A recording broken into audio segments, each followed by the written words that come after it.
Hi, everyone. My name is Becky Robinson, and I'm happy to be with you again this week for the Weekly Connection.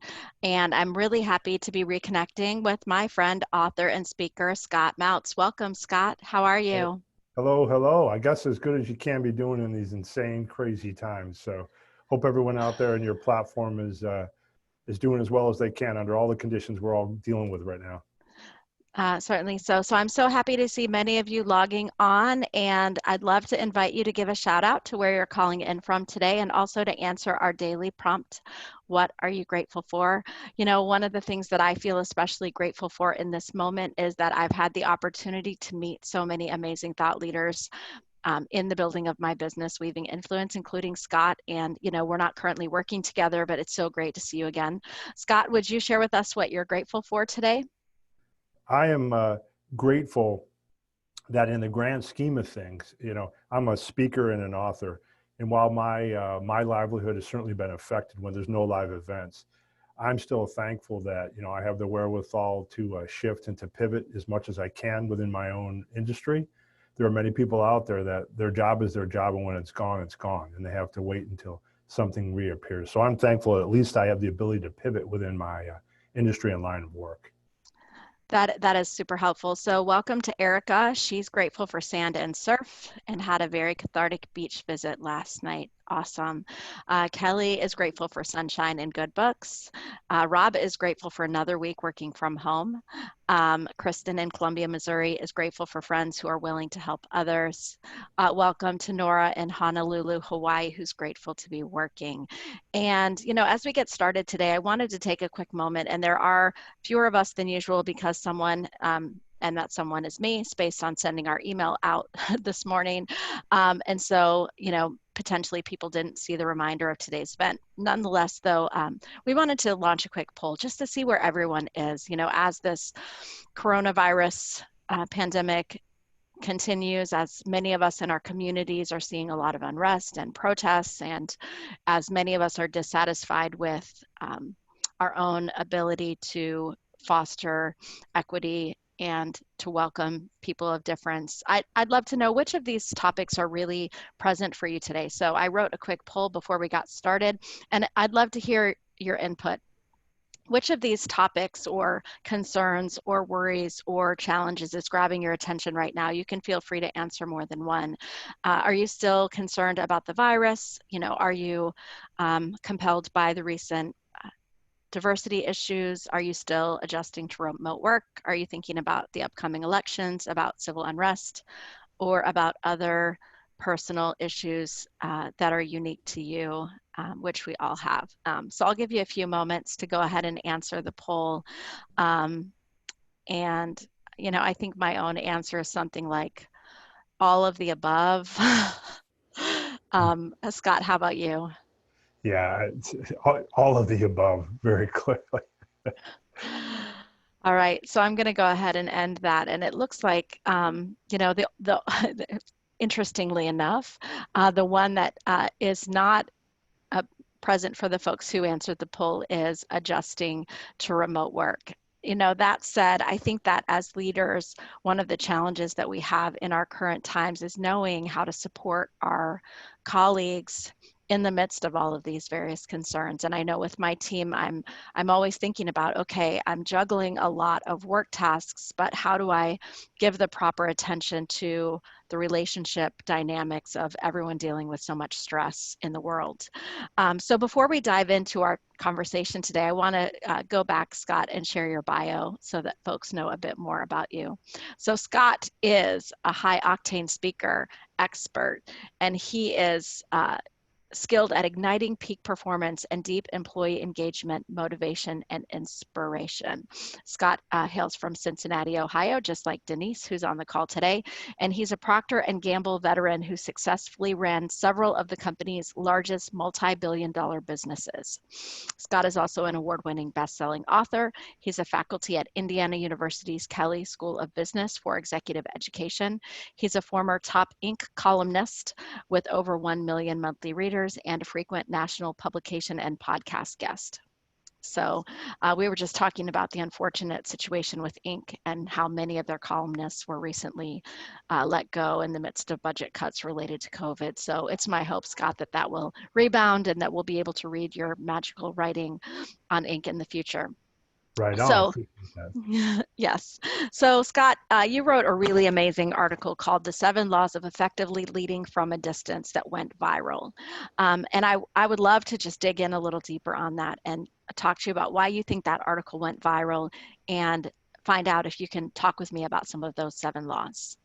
Yeah, you bet. I think two reasons, Becky. It was one of the few articles I wrote that I would have been surprised if it didn't go viral, only for two reasons. Number one, the amount of people that I talk to that have to lead remotely, they become nervous and they forget that first and foremost, leading remotely is still leading. You're still a leader. And a lot of your instincts kick in and people often think like, gosh, I don't know if I know how to do this. Like it's such a different animal. We're going to talk about some of the nuances, but the truth is you're still a leader at core. So I think people were very nervous looking for something like this. And I also think just based on, a couple of tips that I'm going to offer, they're not just, based on like, Googling and regurgitating.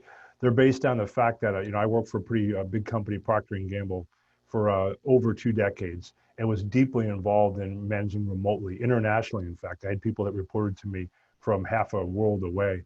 And so I have a lot of experience in what truly works and what truly doesn't work. And I think that kind of led up to a tool that was needed at the time in this article of how to really be a great leader from a distance. So if it's helpful to you, I can dip into some of the tips from that article. I would love to hear about that. And then also, Kelly, if you can grab the link to that viral article, maybe we can share it toward the end of the call if folks would like to read it as a follow-up.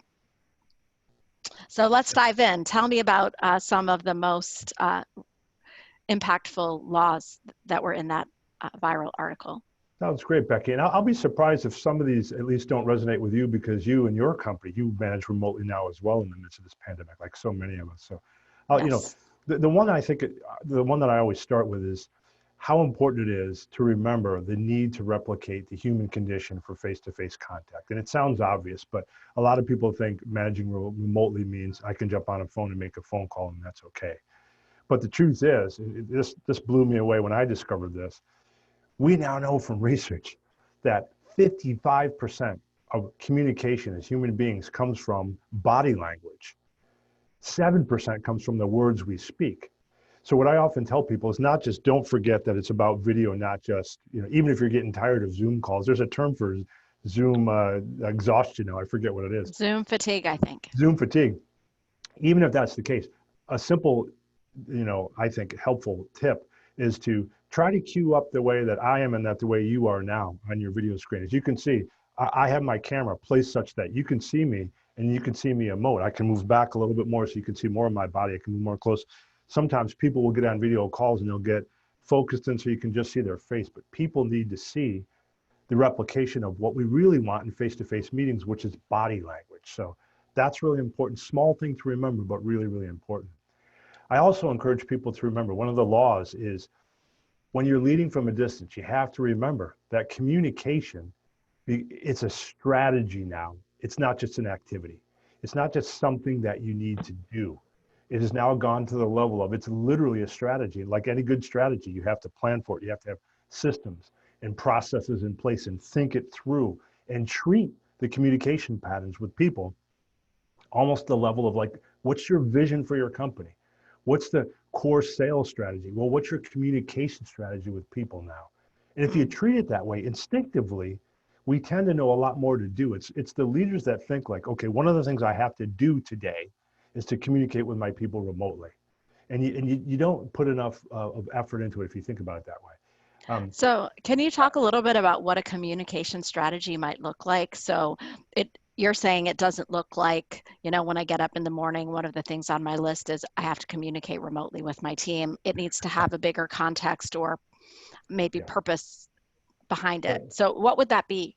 That's exactly right. And it's a perfect blend in a couple of the other laws that I talk about. Great question. You, First of all, you have to remember that as part of the strategy, leading from a distance doesn't have to feel distant. It doesn't. And people say, but the technology can only do so much. Yes, but you can still, as part of your strategy, employ empathy. You can still do small things like take time for chit chat, no matter how busy you are. Take time for chit chat. Start the discussions a little bit early so you can probe on how people are doing in their life. Get a chance to show your flexibility to people and show that you're ready and willing to stretch with them. And if they've got kids in the background crying because they're at home working, show how okay and how cool you are with that. So part of the strategy is to imbue your communications with empathy. I even have one leader that I coached on this. He uses, I don't know if it's pronounced GIFs or GIFs. I always get it wrong, but the little emoticons. Same. I get them Yeah, wrong too. I don't know which is which, but he tells me that he uses those to help connote empathy and to make a point when he's trying to communicate remotely, because sometimes you just can't get it across in an email. We've all gotten that email that's read and interpreted, I guess, the wrong way. And, I think the biggest thing here is to have systems and processes in place, hold them dear, hold them sacred, and over communicate. Even if it's going to be a once communication, a one time you communicate a day, hold to that. Especially because you got to remember, we now know from research, Becky, and including it, my company does a lot of research these days, obviously in the midst of the pandemic, trying to understand how people are reacting in a remote world. And we know that the biggest worry that remote workers have is that they're going to be left out in some way, shape, or form. They're not going to have the support of their coworkers anymore. The coworkers won't support their ideas. The boss won't talk as much to them about their career anymore. And we now know that in almost 30% of the cases now, remote employees feel like their career has just been forgotten about. No one's asking them about that. We're all in just survival mode. So part of that strategy can be bring the empathy back, show the remote workers that they don't have to worry about being distant. And in fact, a key part of that strategy is to not create second-class citizens with remote workers. And I think, Becky, we're going to see a lot of this coming because remote work is here to stay. Duh, that's not very insightful for your audience. Mm-hmm. But what I think might help is I think you're going to see a mix, even as we emerge from the pandemic eventually, and God willing, we will. You're going to see a mix of people that are at HQ and people that are working remote. And you're going to see this second-class citizen movement where the people that are in HQ, they have access to the boss every day directly. Those working remotely don't. And they could start to feel like second-class citizens. So part of that communication strategy should be a role reversal, where you actually treat the people that are live in the HQ almost as if, hey, look, I need you guys to be more disciplined. Don't just drop by in my office, even though I'm here and you want to do that. Schedule appointments. And the people that need you remotely, flip it. Get back to them the instant that they reach out to you and you need something. Don't set things aside and go respond to them immediately so they don't feel like second-class citizens. I think that's going to be a huge part of the strategy as well. Does that make sense, Becky? It makes a ton of sense, especially for me, because our team previously operated the way you're talking about. We have an HQ and we had, 6 of our 12 employees working there regularly and then 6 more who were remote. So, now we're all remote. But that whole idea of second-class citizens, I think, comes in a lot as it relates to celebrations or, birthdays.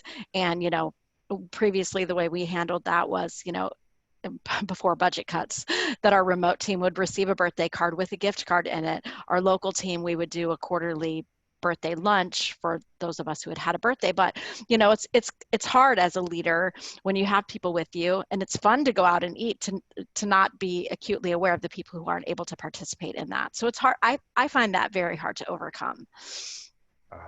Something tells me you do better than average just by the fact that you can articulate that it's hard to overcome, Becky. Many that I coach don't even recognize that opportunity.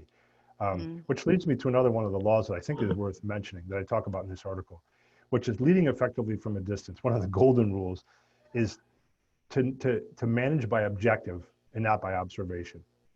A lot of leaders assume, okay, I'm going to jump on a Zoom call so I can see my employees. It's mental proof to me that they're actually working. And that's not the point of remote work. It's actually, what's interesting about it is more than ever, by default, we're granting autonomy to employees, whether we want to or we don't. We just are. That's the nature of remote work. And what happens is you get in this situation where leaders weren't expecting to grant that much autonomy, and they're not sure how to act with it. and they can make a lot of mistakes with it. I'll give you just a few examples, Becky, of what we're seeing in our research now of mistakes that leaders are making managing remotely with this newfound autonomy that they're by default granting. For example, we're seeing from our research that it's what I call the first sign problem. This used to happen to me way too much, where a boss would, this was back in the pre-pandemic world, right? A boss, back in my corporate days, a boss would say, hey, Scott, I'll tell you what, man, you got this one. You know, I'm going to grant you autonomy on this project. Okay, great, boss, I got it. Then what happens at the first sign of trouble? The boss comes right in around the side door to help me out. And I'm like, well, wait a minute, what? I thought I had this. We're seeing this happen now in remote work because leaders are getting nervous that they can't see those employees. They're not getting enough communication, so they think they have to come in the side door with that autonomy they granted. Here's another problem we're seeing, what I call the rules of risk-taking. With this default autonomy we're granted, here's what happens with autonomy. With autonomy, you grant choice. And when choice happens, people can accomplish things the way they want. They can choose to take risks or not. If you're a good leader, you want your people taking smart risks. That's how we advance our business. That's how we advance in life. But what happens is, as a leader, if you don't spell out in a remote world the rules of risk-taking, people are going to be less likely to take them. So for example, what if before what if you had a session with your people on remote and said, look, these are the rules, guys. I know you now have autonomy almost by default. These are the rules of risk-taking. Here's what a good risk looks like. Here's what a bad risk looks like. This is what happens when you succeed with a risk. What happens when you fail with a risk. When you can spell that out, people are less nervous about that newfound autonomy they have. They're going to be more likely to take smart risks because they know the rules. One last thing we're seeing in our research, it's happening in remote work now. It's what I call the dump versus delegate paradox, which is when we grant autonomy sometimes, we can treat it as if we're dumping that work rather than effectively delegating it. Out of sight, out of mind. Yep, I grant autonomy to you. You're remote now, take it and run with it. We don't check in as bosses. We don't establish rules up front, expectations for the work, the parameters by which they have that autonomy. So you have to strike an agreement for autonomy with your people that work remotely so they understand the construct in which they can use that autonomy. When do they need to check in with you by? What are the expectations really for that autonomy? So it's all manageable, for sure, all manageable. And there'll be tools on my website that I'll make available to help your readers, and you'll get some help within this article too, Becky, but plenty of things to look out for sure, managing remotely. So, Scott, have you come across, one of the things I've read during the pandemic is, certain organizations that might require someone to be on a video meeting for X amount of time so that they can do that kind of management by observation. Like if I'm not looking at you, I can't be sure you're doing what I want. Talk about some of the damage that might cause. Well, I can tell you specific. In fact, we did a survey on that. It's so funny. Oh gosh, there's a term for what you're. That's sad, by the way, Becky, that there's a term for what you're talking about. Yeah. It's escaping me right now, but it is happening. And here's what happens.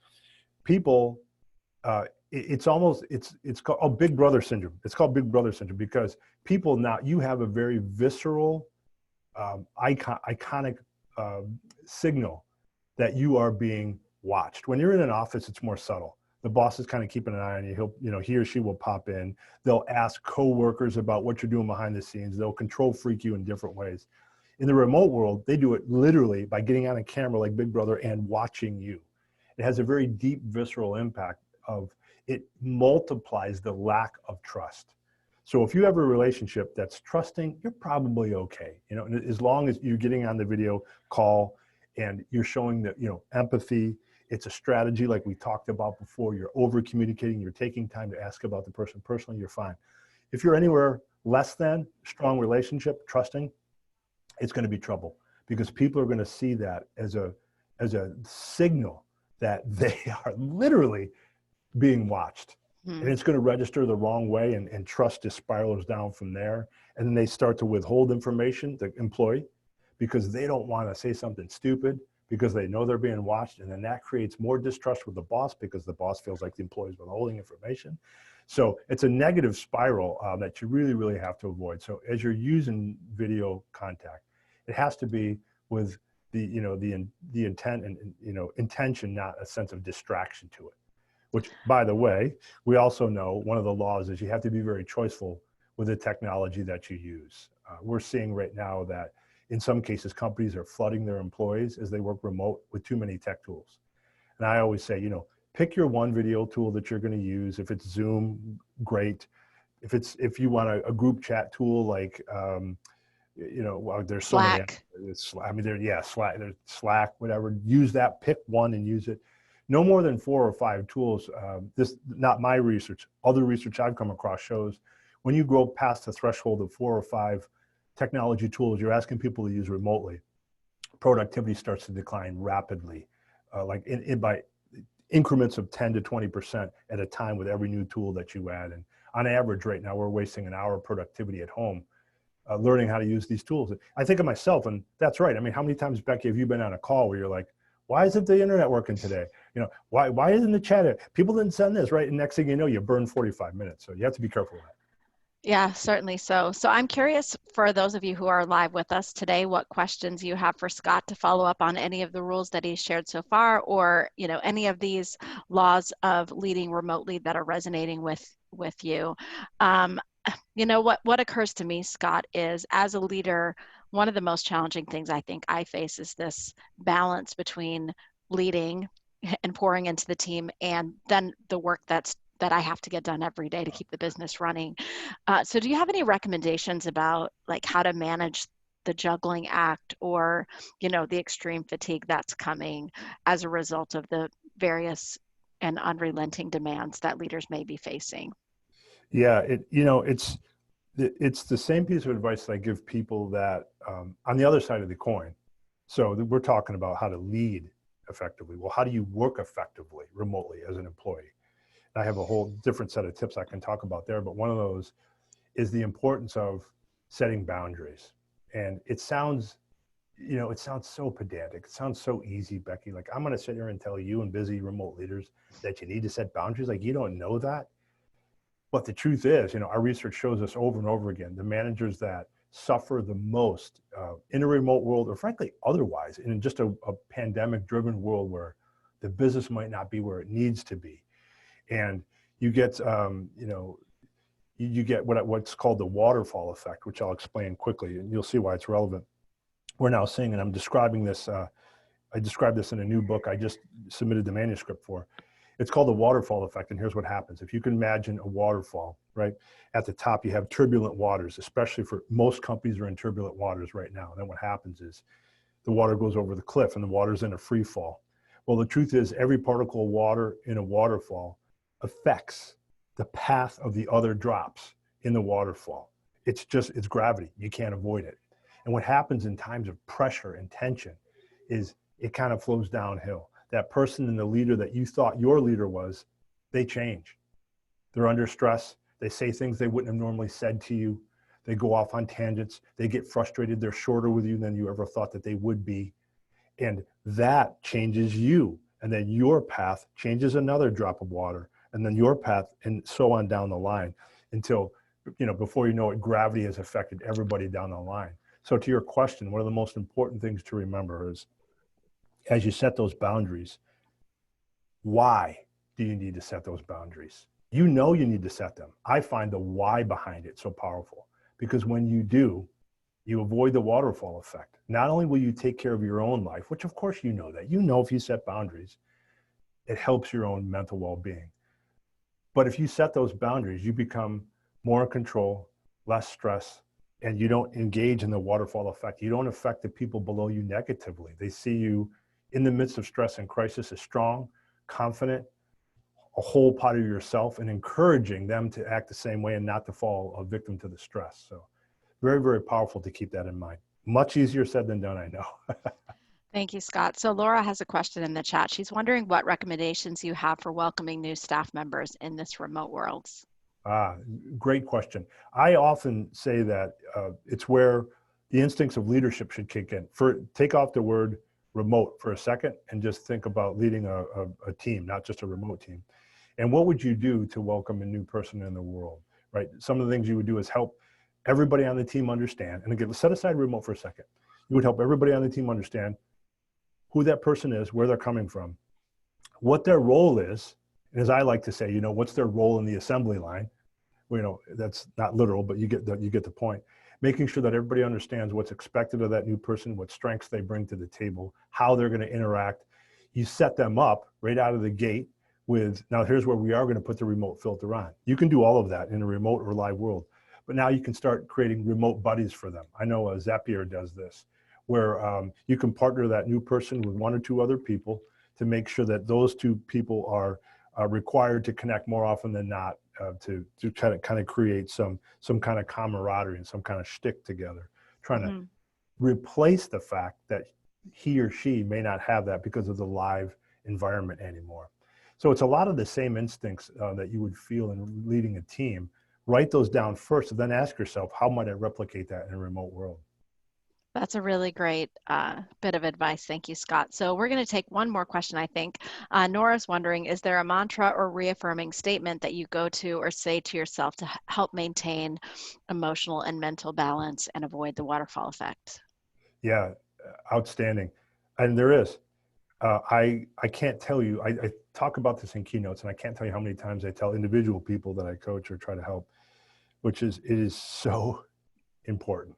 It is so important to strive for authenticity, not approval. And what happens in rough times like this is we're human beings. We need the love and the support of our fellow workers. We need the support of our bosses. We need them to understand what we're going through as we're working remotely. The fact that we need them to understand that, yeah, it might be easy for you, boss, but I've got 2 kids at home. I've got a husband who's out of work now. I've got a business on the side, that a dream that has been crushed. We've all lost something in this world today. Everybody, no exceptions. Even if it's just your self-confidence, even if it's not a job or a loved one, God forbid, it might be self-confidence. It might be a dream. We've all lost something. So to remember that in the midst of that, you're not alone. We've all lost something, but keep chasing the authentic version of you and having that person show up. Your dreams aren't over yet. Some of them might be on pause. And to not alter your behavior, to start to seek approval, grasping for straws to get approval and a sense of validation in this world, because you start to veer from who you are, what your mission is, and what your purpose is, and stay true to that. And I find that if you can do that, you're much less likely to alter your behavior, which means you become that drop of water that's negatively impacting the drops of water below you. So hope that's of service. I use that reminder, go for authenticity, not approval, all the time in my own life. Very helpful and powerful, Scott. Thank you so much for sharing that with us. So we're coming to the end of our time together, but I want to make sure that you're aware of how to stay in touch with Scott. And Kelly will be putting in the chat some links to Scott's website so that you can find out about the resources there. And also, you can feel free at any time to connect with me by email. I'm Becky@weavinginfluence.com. One more side note, we do have a client author who's celebrating the launch of her book today. It's Maya Huchan, and her book is Saving Face. So I don't know if any of you have been exposed to that new book, but we are going to have a virtual launch party with her. And I believe it starts at the top of the hour at 1 o'clock. I'm not sure, but if you'd like to register and sign up, if you haven't gotten enough of me today, would love to see you there. You'll have a chance to be face-to-face. We're going to be in a Zoom meeting format with Maya. You can ask your questions about her book, help her celebrate the launch of the book. And then next week for the weekly connection, we do have a full-length hour-long webinar with Bonnie Marcus about how to be visible and stay relevant in your career while working remotely. And that webinar with Bonnie, unlike our typical weekly connection, does require registration. So I would encourage you to register for that one today. If you want to register for Maya's virtual launch party, I'm going to hopefully grab quick lunch and then be back with all of you. And so before we wrap for the day though, Scott, I wonder if you can send us off with a summary or some parting inspiration. I'm going to let you have the final word. Yeah, thanks for that.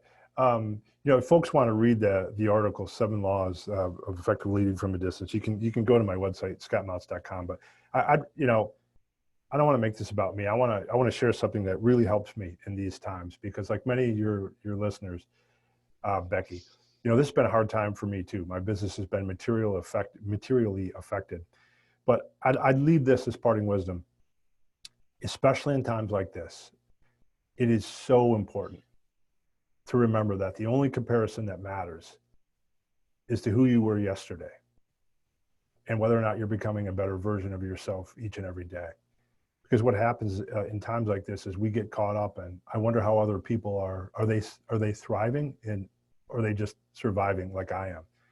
And we get into this mode where we wonder how everyone else is stacking up when times are tough, and could other people be as in situations like I am right now? And then we start to see, oh, maybe that person's pivoting better than I am, stronger than I am, faster than I am. We start to, for many of your clients that are authors, we start to understandably bemoan, oh my gosh, my book is launching in the middle of a pandemic when I can't do speeches and support it. And I understand all of that. And other people are doing better than me because they're doing more virtual events. And whatever your industry is, whatever your job is, it's so easy for us to compare. And you have to resist that temptation. Stay true to yourself and compare only to who you were yesterday and whether or not you're being a role model and a better person in a time when the world needs it.